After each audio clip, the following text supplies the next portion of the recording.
Hi, I'm Lee Tremble, known as Uncle Lee in this town. I've lived in Westwood since 1950. You're about to embark on a historical journey in a senior bus.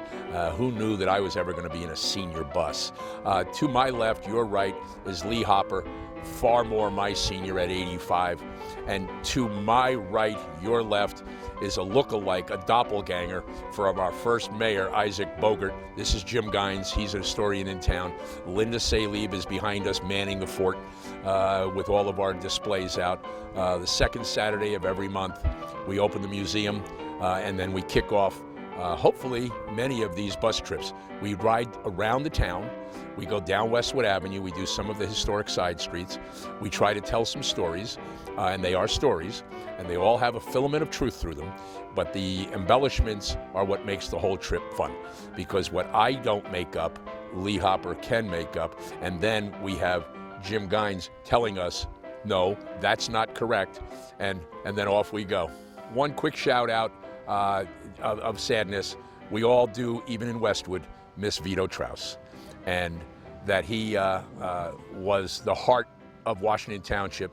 Well, we like to claim a little piece of that heart ourselves.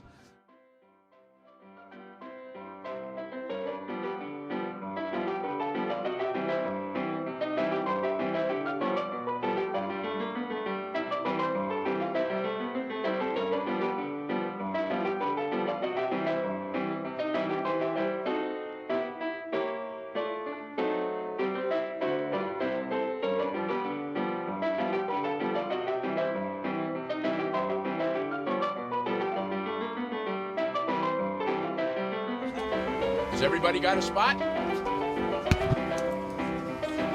Okay, and off we go. Okay, now, first part of it is the bandstand. It is a bandstand, it is not a gazebo. A gazebo is built flush to the ground. You walk into it from ground level. A bandstand, you climb the steps. In that bandstand, in the 30s and the 40s, not so much in the 50s, that's where the bands would play, and they were usually swing bands. The road going down the middle here is concrete prior to being paved, and they would put sand down there, and you would jitterbug in the road. Now, we were the hub of the Pascagoula Valley and the area, so they came from as far away as Dumont and Fort Lee and Ramsey, because if you were looking for someone to dance with, this is where they were. Now, that was built way before us, with 1920s, and then it was built by the town people of Westwood, not the town. The town people raised money. They then got volunteer people to come out and do it, and then in 1989, it was falling down. Once again, we all got in my backyard, three of us, Skip Kelly, myself, Rich Musio, and said, we got to do something about that. And the town said, well, we can't afford to do anything about it. You hear that a lot when you go to the town, that you know, there's just not enough money. But we then, I sent out a letter to my 100 best friends, said I need $100 each.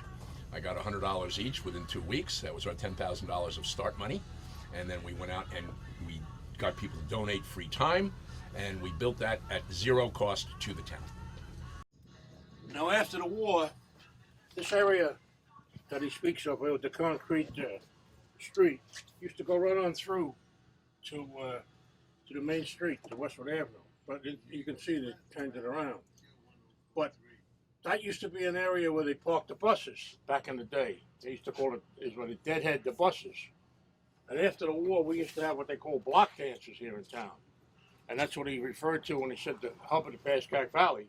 People would come as far as Pearl River, coming down here to meet these girls. And there were a lot of marriages actually that started right here on this, right in this area, just from these block dancers. And those are the days when housing had started in Westwood, GI housing. Tandy and Allen built Taco Avenue, Lincoln Boulevard. Those houses sold for less than $10,000. He breezed right by it. Taco Avenue. It's not Taco, it's Taco. Tandy and Allen company. Right, and has no connection with Tandy Leather Company whatsoever, because I had that call come in. But it did have to do with the Radio Shack Tandies. That's right, right. And they were builders. From here, they went to Hillsdale, and Saddlewood Drive going out Hillsdale Avenue.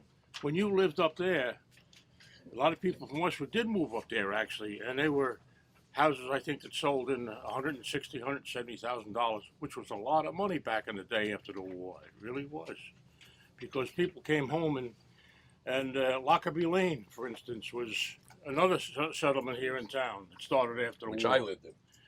There was what's called a slab house. In other words, no foundation, just on concrete. And those houses sold very reasonable. What they were about $11,000. Yep. With a 1.5% mortgage rate. Right. Now, as we leave the park, you look to your left and you will see the fountain. What it was, or the well. That was a planter for the longest time because nobody knew what to do with it. But that was the Onderdonk well. The house faced this way. It faced right on the tracks, and this was their water source. It was right here. It was redone by an Eagle Scout by the name of Matthew Yale, who actually is my nephew. Even though I'm Uncle Lee to the town of Westwood, he's like a blood one. Now, as we approach this, we're going to take the first left when we come up here. And we're going to be going down towards Goodwin Park. Now, Goodwin Park, there are two stories as to how Goodwin Park was named. One false, one true. The one that I had remembered was that George Washington, where we're going to mention him again shortly, of course, rode a horse when they marched, and the soldiers all marched on foot. But you had different nationalities always helping out the Revolutionary War. They were all over. They were from Europe. They were from everywhere. We also had Koreans, and the Koreans were great equestrians. So they took care of the horses for George Washington. Well, the general that was in taking care of the horses was General Goodwin Park. And that was why this was named Goodwin Park. Actually, that's the false story. The real story now is that the Goodwins, and we're going to go left here. We're going to go left here and we're going to go right around the park. Is there a filament of truth in that? No. The none. Koreans, Other- equestrians, No, anything? other than that it's a park. It makes good listening. It makes, so now, the true story is this. We were paid to play way before it was fashionable politically. This park was donated by the Goodwin family. The next election for mayor, this park right here, the next election for mayor, Goodwin was elected mayor. In the park where we just left, the bandstand, that central location where the bandstand stands was donated by the Bogarts. Somehow, on the next election, Mr. Bogart was voted in as mayor. Now, this went a little bit farther down the road into the 40s and the 50s when the Jelmaw family owned Westwood Laundry on the corner of Sand Road and Old Hook Road. Arthur Jelmaw, who I knew, he had donated the property that the hospital now stands on. Subsequently, the next time there was an election for mayor, he was voted as the mayor. So you can draw the connections if you'd like. All of these, by the way, all of these houses are historic sites. They have been here for over 125 years, most of them 175 to 200 years. Over here to your right, we're going to go left here, but you see that house with the two turrets on the sides of the porch? That's where Lauren lives. And you'll see the left side of it, all the way on the left, there is a little porch. That's what makes that a non-historic site for recognition. It is not in the original format on the outside of what it was. If they removed that, they could end up having recognition. You don't really gain much with recognition. You may not pay taxes, but you can't do anything to your house. Now, right here on the left is a sign that will tell you that this is where George Washington's troops marched on a march to Totowa. And in your little booklet we gave you, you can read all of that, and you can see what the heck was going on. And it was near here on the Musquapsink Brook. A Musquapsink, that is an Indian derivation with Dutch. A musquap is a muskrat. A sink is just like your house. It's a sink where water is. On the Pascack before 1734, by the Reverend Johannes Bernardus van Dieren. Look at my eyes, Lee. The Lutheran pastor in 65. There's a smooch on there, a bird smooched it. It was purchased by Isaac Bogert, you've heard that name already, and owned by till the fire. And then in the march, this is where they stopped. This is where George Washington, from Tapan to Totowa, this is where they stopped and watered their horses. Now, you look to the right, that's where he sat. That's where George Washington sat, on that porch. And since there's nobody around to be able to tell us that I'm not right, if I tell you that it happened, then it happened. Now, that house also, it was another part of Westwood's great history. We were part of the Black migration north. After they were freed, this is where they came. It was called the Underground Railway. Westwood protected the runaway slaves when the bounty hunters came looking for them. In that house, and there are several in Westwood, but in that house, there is one wall, and my memory probably couldn't lead me to it, but if I wandered around a little bit, perhaps the spirits could talk to me. My friend Jimmy Edmonds' family owned that house.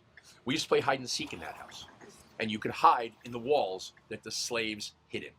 We didn't have any idea the meaning of that when we were 10, 12, 13. We were just hanging out. But that house was there. Now, as we turn the corner, look at the first house next to it. It was attached to it. It was cut with a big saw that they used to cut big trees down with. It was cut by that saw and pulled by horses on timbers and made a second house. When I was young, that house next door was a barn, stables, and we played basketball on them. And that's Bogart's Pond because there was a grist mill right here. And a grist mill grinds flour as opposed to a wood mill.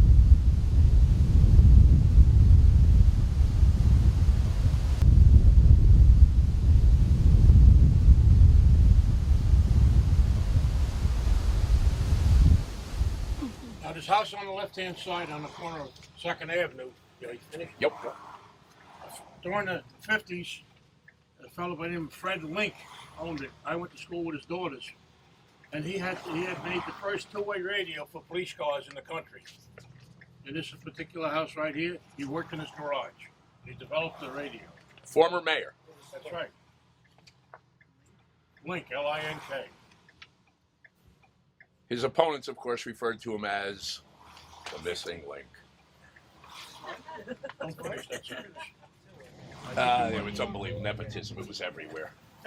Like if you're a Salamando, you could be a cop up there. The funny thing with these streets in Westwood, when they named the streets next to the railroad, it was 1st Avenue, we just came off, 2nd Avenue, Through the lake, and then and the last street that was numbered was 8th Avenue. We'll pass that up going out take us over to Boulevard. Okay, coming up here on the right, we're going to go past it because there's really nothing to see. There's a plaque there now. That was the original high school, and not the original elementary school. The original elementary school, schoolhouse, is down behind the Old Hook Farm. Used to be on the corner of Old Hook and Sand Road. They were going to demolish it. The family that owned, what's their name? Moret. Bought the structure, took it apart, and rebuilt it behind the Old Hook Farm. It is still there to this day.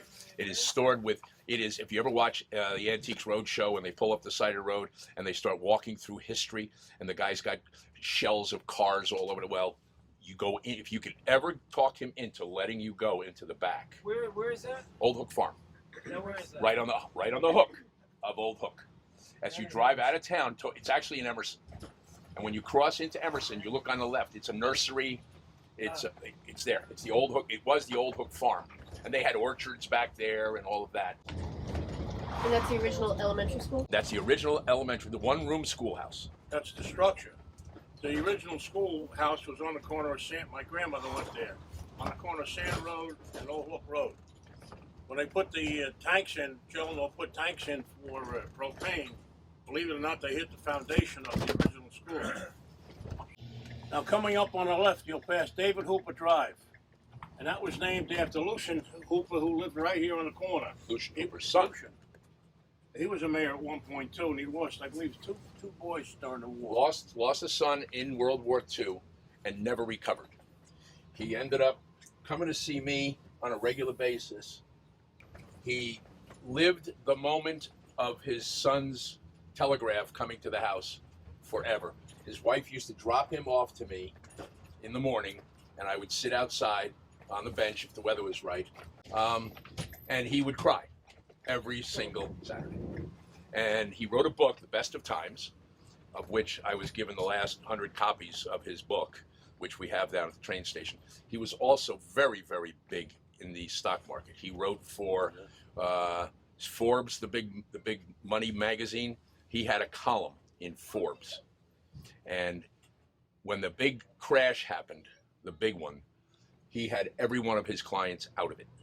Before it happened, he smelled it. And he told everybody to get out, that we're going to have a real crash. And Lucien Hooper knew it. And he was still alive when the crash came again in the 70s. And he said, it's in the air. It's in the air.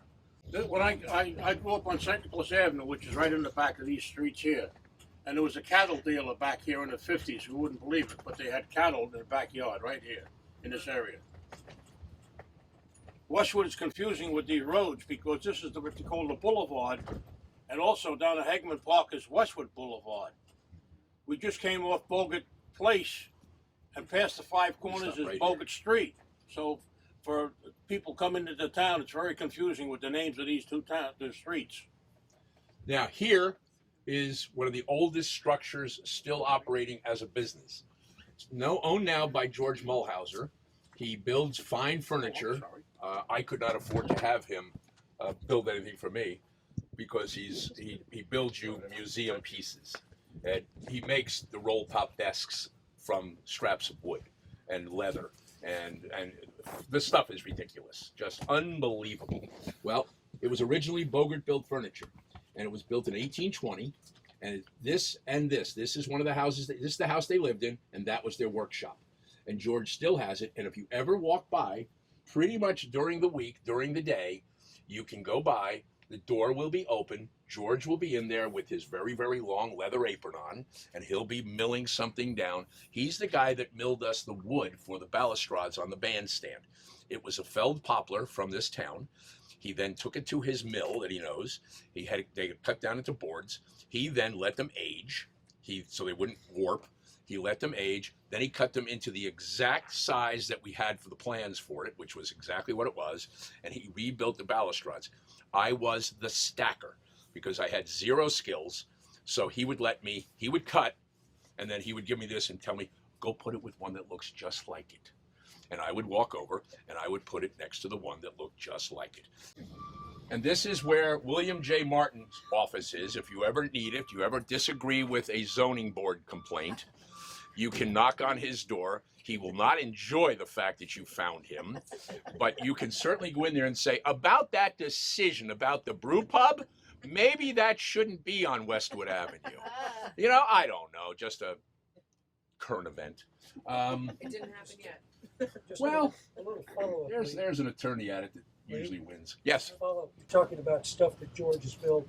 When we get back to the train station, if you look at the display cases that are on the wall, those were built by George. You couldn't afford to buy them. No.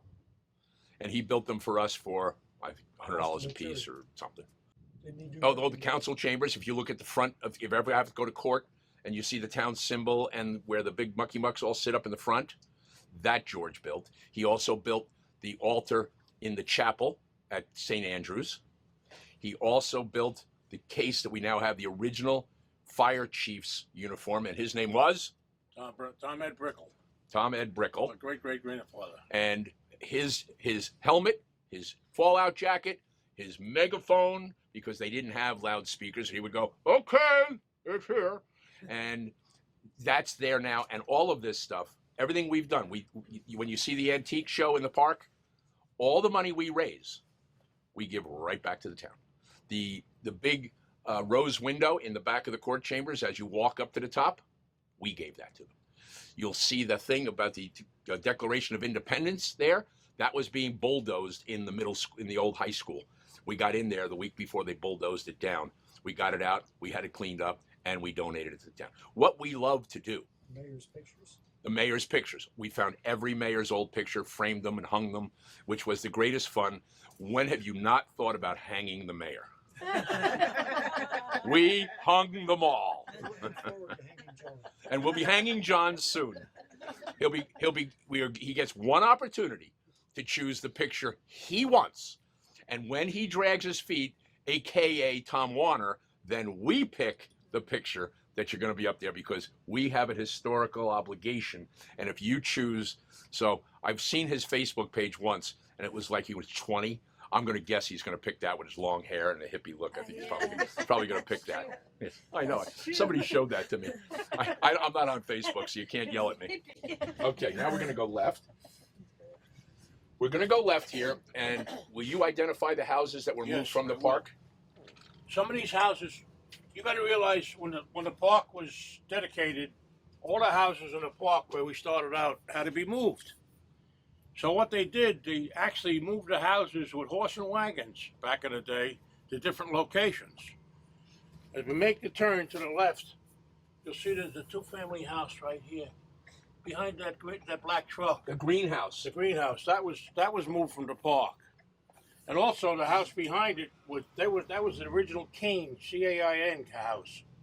And her father was Fred Knowles, and he was one of the people who built the bandstand in the park. Actually, he did most of the work as a volunteer. But these two houses came from the park right here. So they are ancient by our standards. Back in the day, we had a lot of funeral parlors in Westwood. On the left-hand side going forward, there's the gray house up here next to the corner on Elm Street. That was a funeral parlor at one point. And up next to the store on 3rd Avenue, Clarence Veland had a funeral parlor. What was this blue one? I don't know. But it looks like almost like a rooming house. Right. Well, that's what I'm talking about, the funeral parlor. The funeral parlor. This is the one. This is the one. Now, the house on the left is interesting. That house, the shingled house. A family by the name of Sauls lived in that house. And they had 6 boys and 3 girls. And at one point, they played the American League. They had their own basketball team. And out of the 6 boys, actually, there's only one left, Frank. Pep just died. Oh, he just Pep died? just died. I didn't know that. Yeah. Because The obituary was this big. oh, what a shame. Played professional basketball. Oh, very smart guy. And the Saul brothers, Bob Saul, who was a cop here for years. Bobby Saul, his son, was a cop here for years. Straight up. His sister was as well. How'd you spell that? Saul? S-A-U-L. This is where the church was. Roman Catholic. The Roman Catholic Church was here, and you'll see a picture of that, I think, and steps went up. Then they built the school down there, and you'll see the steps going up to the church were high because there was muddy roads. So you wanted to keep it up, and theoretically you got all the mud off your shoes by the time you got there. Then it was purchased. Then they built a temple alongside of here, and there's another one of the great stories of Westwood. It starts off bad, it ends up great. The temple moved in. He's talking about Temple Emmanuel from Woodcliff Lake at this particular point. And Westwood was always very, very kind to the Jewish folks because they were just one of us. We really didn't have any denominational injury. Yeah, nothing. They moved up to St. Thomas Aquinas, up at the top of the hill in Montvale or Woodcliff Lake, wherever that is up there. Drive. And then a Hasidim moved in to this place, which was the temple. What year was that about? That's in no, that was in the 60s when the Hasidim came. No, it was in the 70s. 70s, It was in yeah. the 70s when they came into town. And people, and I don't want to believe it was Westwood people, but didn't treat them very kindly. As they were walking, and the Hasidim ones are the Jewish folks that have the long curly hair coming down and the black hats and all that. And they're very, very high religion. And there are people that fear that. So as these kids would be walking to the stores, people would drive by, yell things, throw things, rocks at times. And then it came to pass that the clergy council and some of the very honorable people in town would walk with them. So that if you were going to do it, you were seeing somebody that you knew walking with them. And a lot of that stopped. Well, the town then found that they created a dormitory situation. And that was against the zoning laws. So using that, the town fathers evicted the temple. And under the guise that they're going to build a borough facility here, and we're taking an eminent domain, we're taking this as ours. Well, then the middle school or the high school became available and they moved it up to the township. And now there was a big movement. Wouldn't that have been the perfect borough hall? It had a gym, it had an auditorium, it had 1 million rooms in it. Every organization in the whole town would have had a room. But Hank Geyer, who was our mayor at the time, who was a noble, noble man, he said, no, we told this temple that we were moving them out on eminent domain because we were going to build our borough hall here. We will build the borough hall here. And then the guy that took on the challenge of being the borough council's GC was Paul Becker. And Paul Becker would be on site 20 hours out of 24 hours. He was a funeral director, so he was accustomed to being up all hours. He used to take a break and come over to the Iron Horse and have something to eat, and he would sit at table 22, which is now the to-go window, and he would fall asleep. And he would place his order, and we would not make it because I knew what was going to happen. He was going to fall asleep. So he fell asleep, and then an hour or two later, he would wake up, and then we would bring him his whatever he had ordered, like as if it had just happened. So that 2 hours was not missing time for him. And then he would come back here. That street that runs the back way there now is Becker Way. And when people want to know, well, why did he get it? He was the driving force to make sure that everybody did it. Now, like with any other building, and you can throw, with any building that is ever built, it'll eventually leak. The heat will eventually break down. It's just time. It wasn't done cheap. It was done right. And I was lucky enough to be on the committee to decide on what the structure was going to be looking at. I had, at one point in time, I was considered important in the town. And I would get people to come to me and ask me, and what Hank Geyer used to call me was his conscience. He would run something by me, and he'd say, how does that feel? And I'd tell him how I felt immediately. And he said, okay, I've reached out to you now. And he would put a little check in the book. It wouldn't change necessarily what the plan was, but he always wanted, because I was never involved in the politics. And I really, to this day, don't ever attend a council meeting or a zoning board meeting or a planning board meeting, because that's their job. I can talk to them on a bus. This is, by the way, is Erin. Erin is one of your councilmen. Council girl, councilwoman. So I feel very comfortable talking in front of her about all these things because she's all heard it before. Now, this, right next to this yellow building is the driveway. Back in the day in the 50s, red and tan buses used to be where Mount Everest, the ski shop is right now. They would come in here and then exit onto 3rd Avenue and go into the park. And as I mentioned before, they would deadhead in the park, and they had the buses in the park sometimes 6 and 8 at a time, going to Hackensack and Peterborough and places like that. Now we're going to go into town. All right, what you're going to do is you're going to pass this new building. This used to be one of our many car dealerships. This was the Ford car dealership. We had Ford, Chevy, Oldsmobile, Buick, Nash, Rambler, did I say Oldsmobile? Jeep.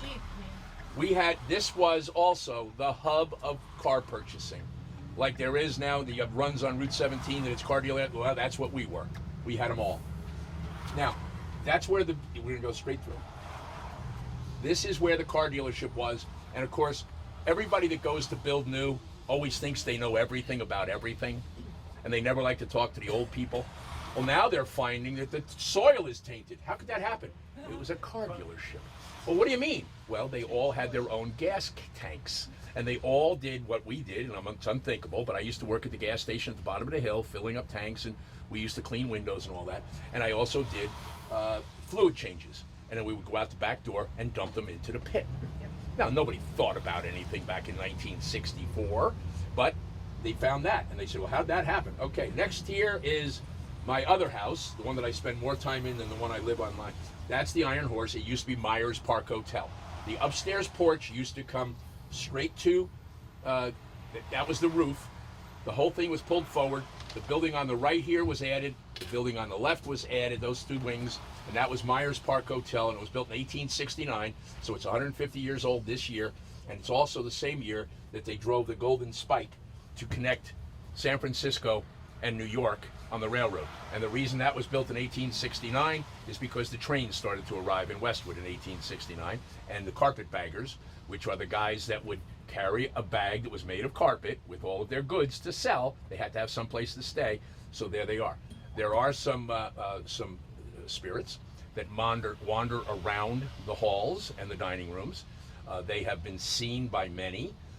They have shown me that they've been there. I've never seen one, but apparently they do talk to me through customers. Psychics come in and can tell me exactly who the names were and where they were, and I say, well, that's correct. That's exactly correct. Minna and Fred Berner were the ones that lived there. I will tell the story at the very end of it for anybody who wants to hear the stories of a quick story of Minna and Fred. But due to the age of our crowd, I'm going to hold off on that story for just a minute. Now, off to the right, the Brickell Building. Look up top. As we drive through Westwood, look up. Now, as we go to the next one, look at the gargoyles up there. They're the drain pipes. There's gargoyles. And they're actually not gargoyles, I found out recently. They're just drain pipes. But it's the A.B. Bogert Building. Where did we hear that name before? 1908. Then, over here, you'll see the peaks on the roofs. That used to be a Tudor-looking building. That was another ancient building. Over here on the right, when you go across the street and look up, you can see it was the First National Bank. 1904. And that bank, you can look, doesn't it just look like it's going to protect your money?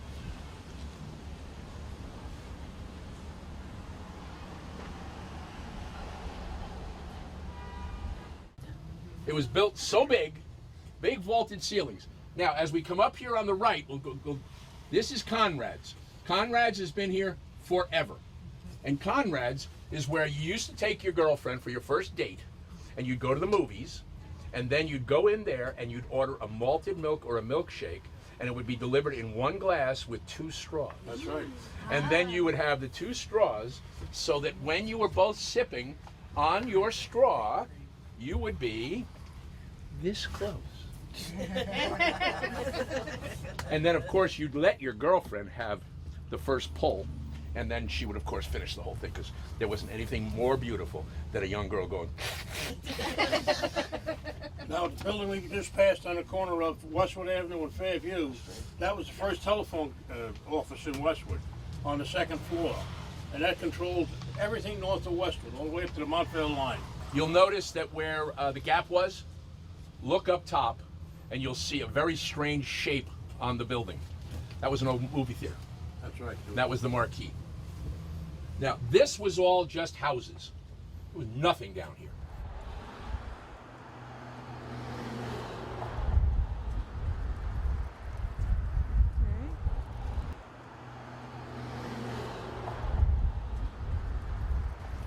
The Silver Fireman. He's made out of stainless steel.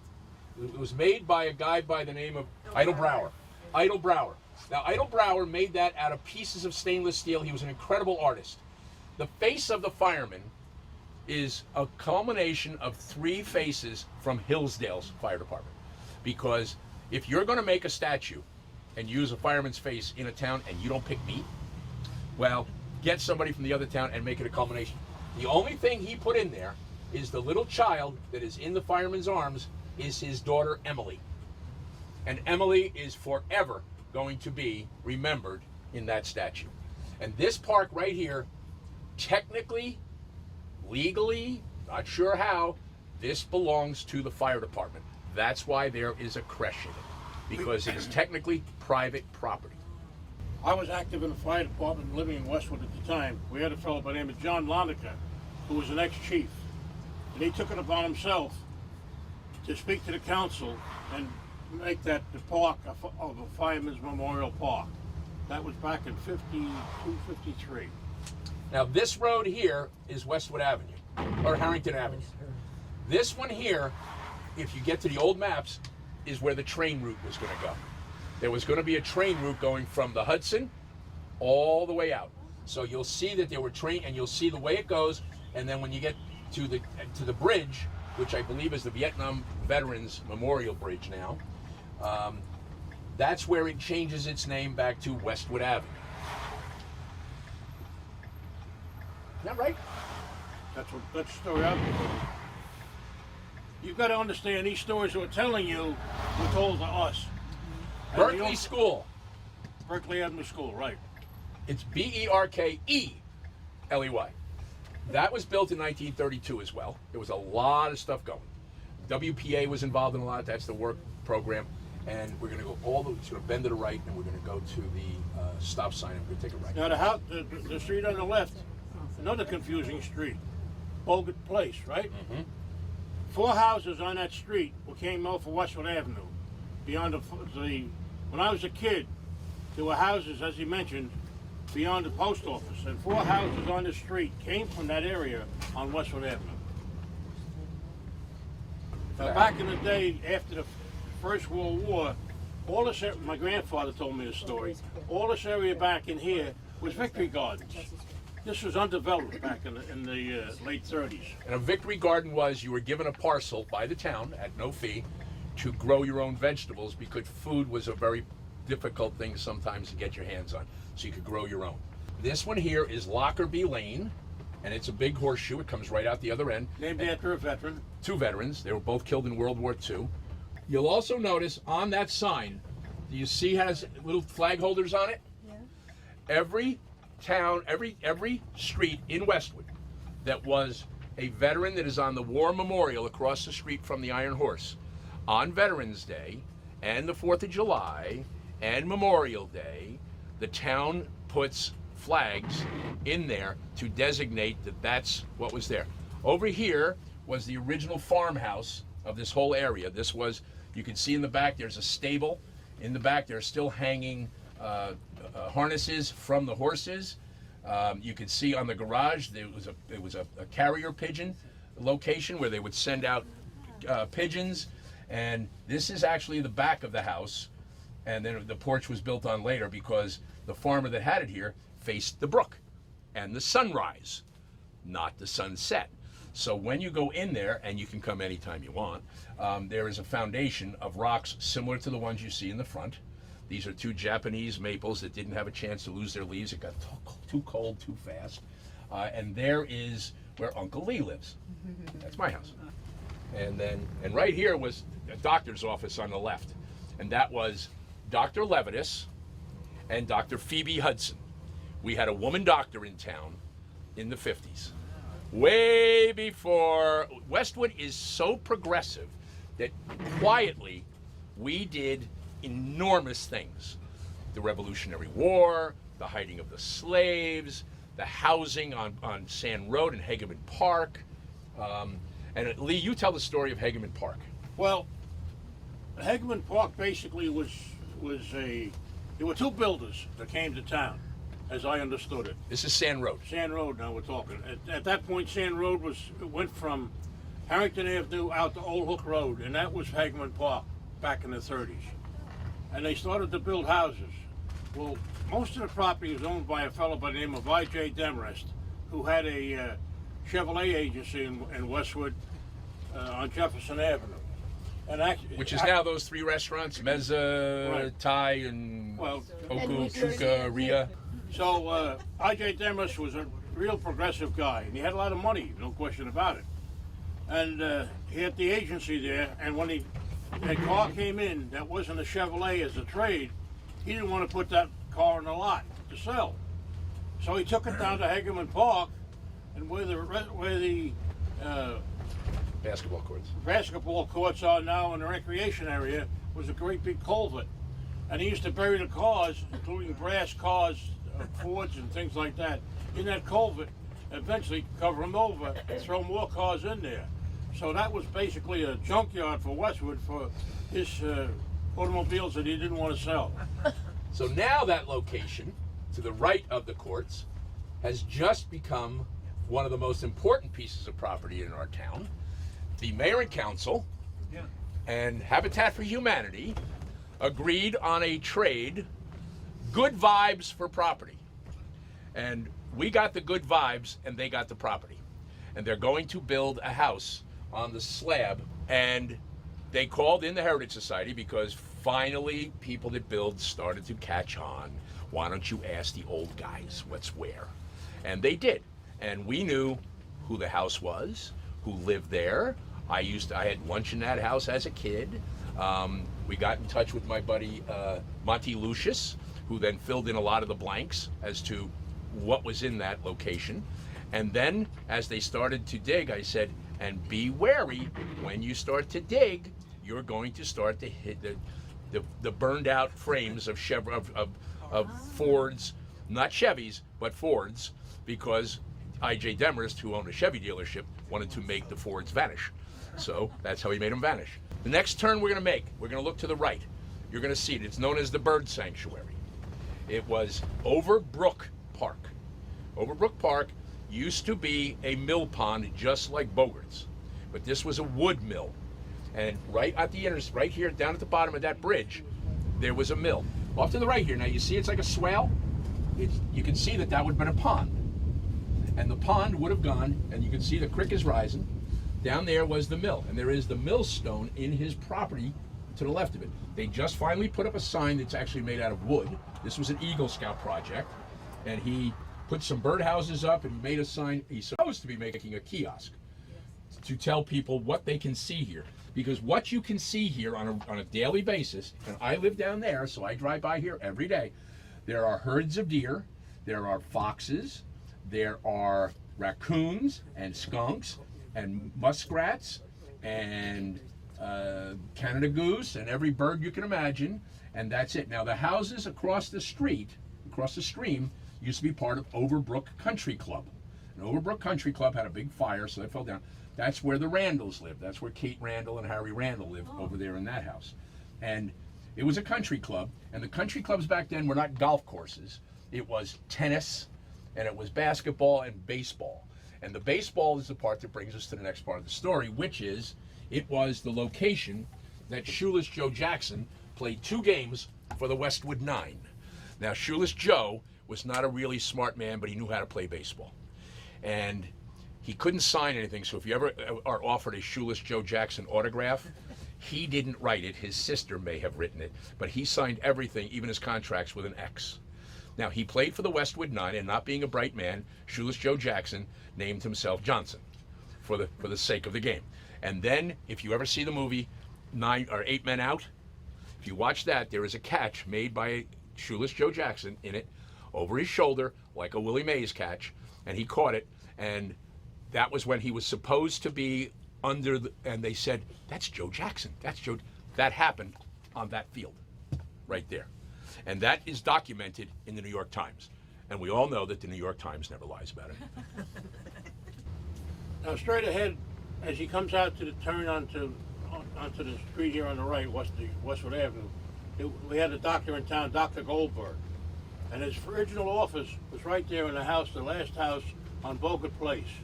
And then eventually he built this other little building on the right-hand side, the brick building.